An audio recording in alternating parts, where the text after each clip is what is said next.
What's going on here? Well, just madness, I think. Just more of this madness employment bill from Angela Rayner, which really needs to be scrapped. Because if we're getting to the point where people are not able to talk about anything they want to talk about in a pub, which is where you talk about anything you want to talk about. It's over. Pubs are over, free speech is over. This whole bill is a disaster for employers and needs to be scrapped. And because the Equality and Human Rights Commission is saying that if the way this bill could be interpreted, if you start giving your view on the transgender issue, for instance, someone could say, that's out of order. Yeah. Conversation over. Your words offend me. Exactly. In my workplace, and therefore... And the publican then may be required to end the conversation. Oh, I hate throw them out, or throw them out the pub. I mean, it really is 1984. We are living it now, isn't it? It's newspeak. This is what you're allowed to say, nothing else. I think that when it comes to the pubs bit, common sense would probably prevail, and I think it'd be very unlikely there would be any action taken in a pub. It could happen, but I think it's unlikely. But the fact it could makes it wrong. But the intention of this is to stop harassment in the workplace. Yes. So that's the idea.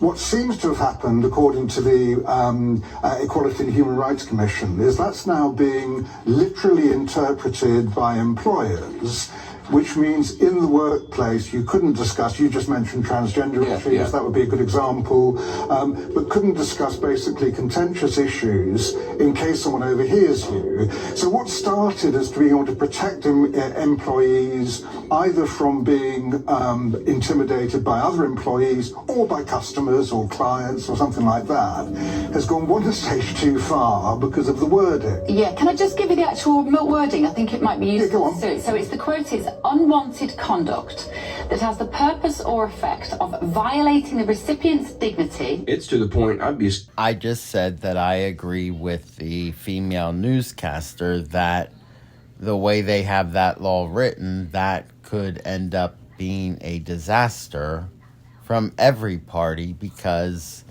you're just opening it up to where it's going to destroy freedom of speech and anything, because the reality is everybody can be offended of something. So no matter what you say, someone could be offended.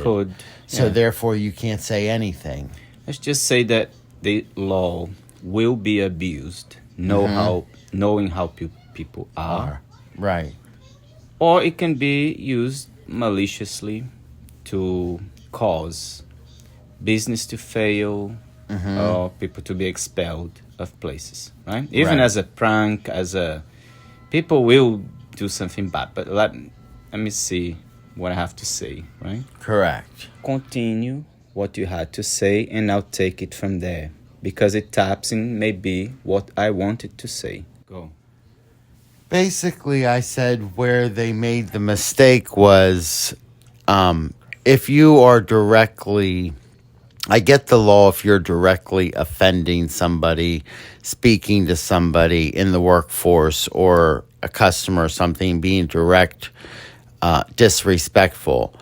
But they're talking even in a casual setting when you're having private conversation with your whoever, and someone eavesdrops, and then all of a sudden you can't even have private conversations anymore. Okay.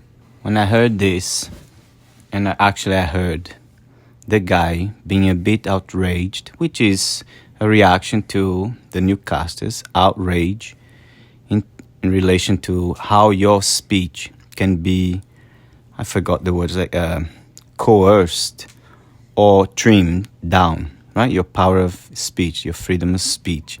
So the first thing I thought was that language itself, everyone's language, somehow is regulated, right? There is a tacit, subconscious form of regulation where people will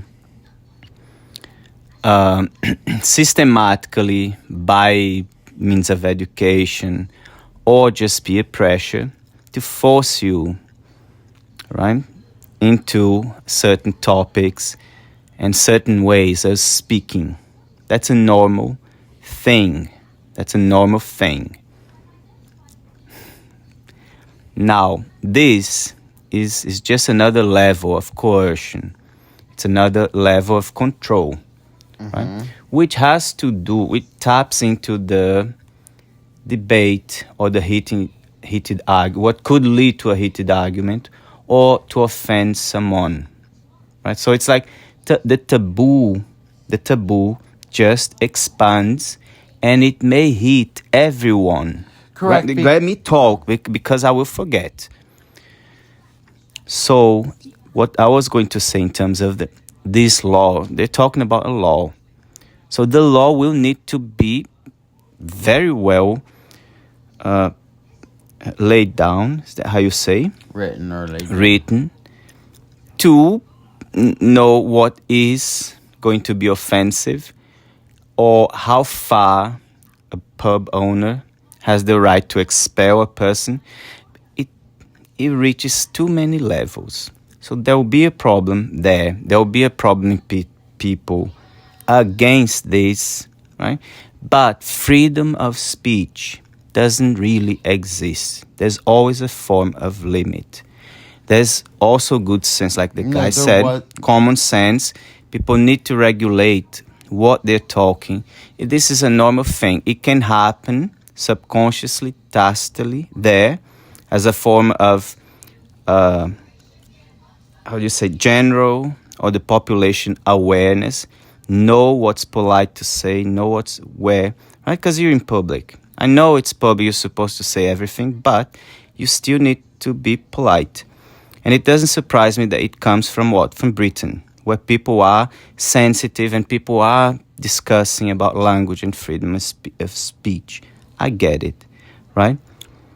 Now, it is problematic, will be abused, will be misused, will be... Absolutely, right? Absolutely.